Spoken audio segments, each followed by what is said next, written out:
Now, many analysts believe President Xi gained a solid bargaining chip from North Korea to gain leverage over the US in trade talks. North Korean leader Kim Jong-un, meanwhile, could further cement his grip on power through the Chinese leader's visit. For further analysis on their summit, I'm happy to be joined by Dr. Myong-hyun, research fellow at the Asan Institute for Policy Studies. Thank you for coming in today. My pleasure. According to Chinese media, Kim Jong-un stated that he will be patient with the US when it comes to the nuclear issue. How do you interpret this? Well, I think this is like a reaffirmation of what Kim Jong-un has said before earlier this year when he stated that he will be waiting until the end of the year for President Trump to change his attitude towards North Korea, essentially change the present American negotiation approach, which is one grand bargaining, in which North Korea would have to unilaterally disarm first, to something that North Korea finds more likable to their position, which is a step-by-step approach. So I think this is the reaffirmation of what he has said before.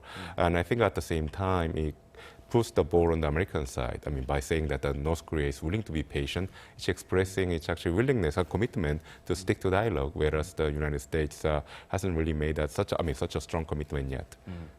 Now, Xi Jinping has reportedly vowed to help North Korea with its security and development needs.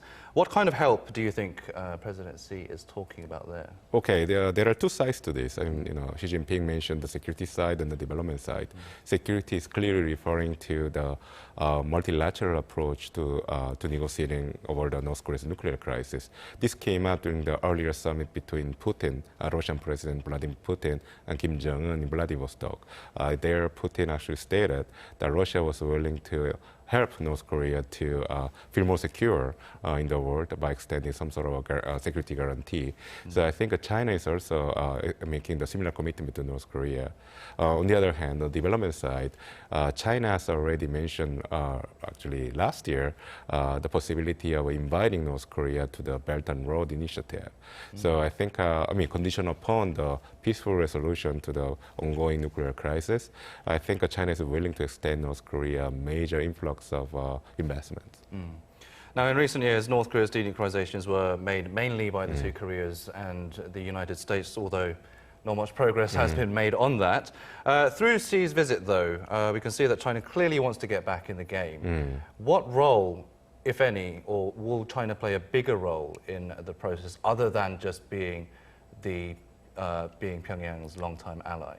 Well, China was has always been a large presence, looming behind the scenes. I mean, we know that Kim Jong-un visited China 4 times, while he met with President Moon in South Korea only 3 times. So we know that China has always been playing a role behind the scenes. But at the same time, a more active role for China in this situation has pros and cons. On the beneficial side, China can act as a stabilizing force. If the ongoing negotiation between Washington and Pyongyang doesn't pan out, then China can step in and guarantee some sort of stability in the region. But on the other hand, the downside of a more active role for China is that China actually brings into the game a geostrategic issue, not with North Korea, but with the United States, which is actually multidimensional, involving trade, technological transfers, and human rights issues and all that. So in that sense, it complicates the picture for the ultimate resolution of the problem in the Korean Peninsula. So I think there are pros and cons, and then whether we have the upside rather than the downside will depend on how China manages its role. One final question for you, Dr. Ko. The US State Department, while all this is going on, the US State Department has designated North Korea and China as some of the worst human trafficking nations in the world. This comes just a day after Washington sanctioned a Russian firm for helping North Korea evade financial sanctions. What do these moves tell you about Washington's stance at the moment? Well, it's very interesting because last year, the report on the human trafficking actually is issued by the State Department every year. And the last year it was issued around a week from now, this time. So it means like end of June. So I think the State Department issued this report a week earlier to time it with the release of another announcement about additional sanctions on a Russian firm that was aiding North Korea to evade sanctions.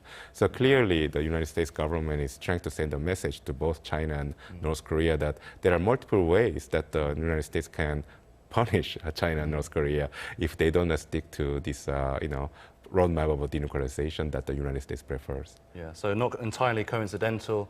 The timing has been kind of strategically played. Clearly, timing, I think, has been okay. like that. Yeah. Okay, Dr. Go, I'm afraid that's all the time we have for you at the moment. We will like to hear from you soon. Thank you very much for your time. My pleasure.